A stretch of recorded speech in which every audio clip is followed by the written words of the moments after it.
السلام علیکم۔ آج کی میری ویڈیو ایک پر اعتماد دوشیزہ کی پر اثر کہانی ہے۔ ویڈیو شروع ہونے سے پہلے میرا چینل پرنیا وائس کو سبسکرائب کر کے بیل نوٹیفیکیشن کو آن کر دیں تاکہ آپ کو ملتی رہیں تمام چینل اپڈیٹس۔ ایک بہت ہی پیارے ناول کے ساتھ حاضر خدمت ہیں جس کا نام ہے چھپا کے چھپ۔ امن ایک پر اعتماد لڑکی تھی۔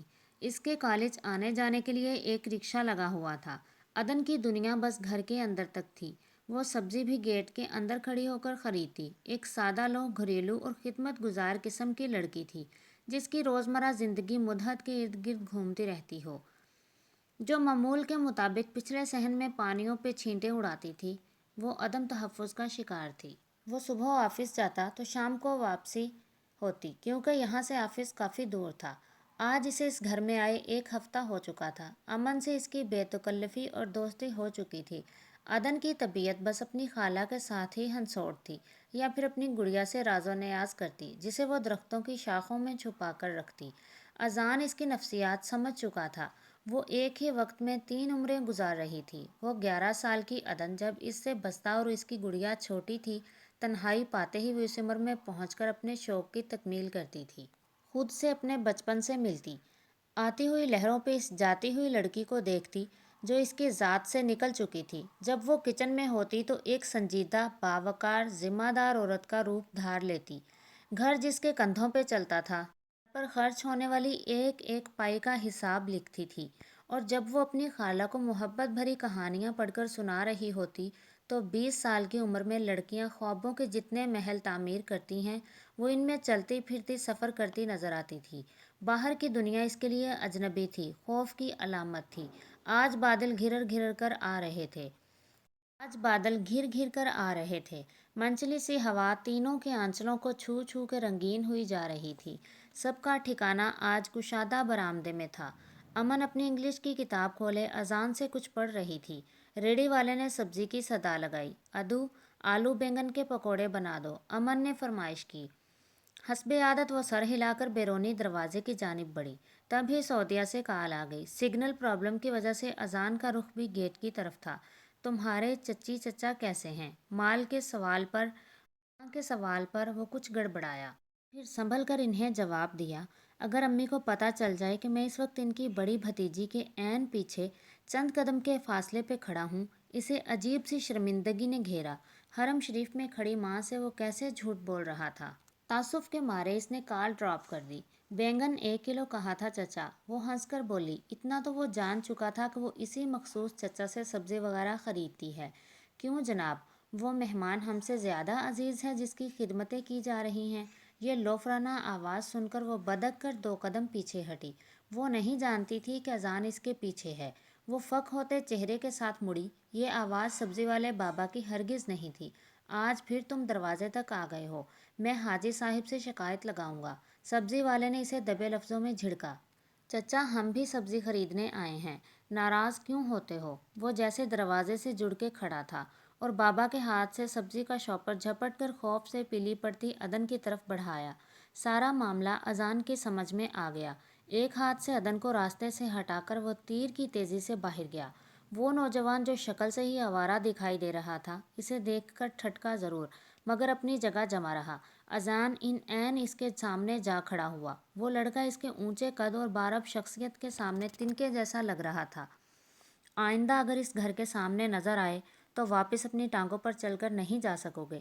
اس کا مضبوط لہجہ اور سرد الفاظ سن کر لڑکے کی ریڑھ کی ہڈی میں سنسنی دوڑ گئی۔ اذان لب بھینچے اپنے غصے کو قابو میں رکھے ہوئے تھا۔ آئندہ سبزی ہمیشہ اپنے گھر کے سامنے خریدنا، اب چلتے پھرتے نظر آؤ۔ دل تو کر رہا تھا کہ الٹے ہاتھ کے 2-4 جھانپڑ رسید کرے، ورنہ وہ لڑکا شاید اب کچھ سنبھل چکا تھا، ورنہ تمہیں کل ہی پتہ چل جائے گا۔ اتنا کہہ کر اذان اس کے سامنے سے ہٹ گیا۔ وہ ایسے لوفروں سے نپٹنا اچھی طرح جانتا تھا۔ آنٹی اور امن ہراساں چہرے دیکھ کر وہ سمجھ گیا کہ عدن انہیں سب بتا چکی ہے۔ تو عدن کا باہر کی دنیا سے کٹ کر رہنے کی وجہ کیا یہی لڑکا ہے؟ اس نے باری باری ان دونوں خالہ بھانجی کو دیکھ کر مدھم لہجے میں پوچھا۔ اس کے چہرے پہ غصہ ابھی تک نمایاں تھا۔ کیا کریں بیٹا، اکیلی عورتوں کو ایسے لوگ ترنوالا سمجھتے ہیں۔ وہ تو تمہارے ماموں کی وجہ سے محلے میں ہماری بہت عزت کی جاتی ہے۔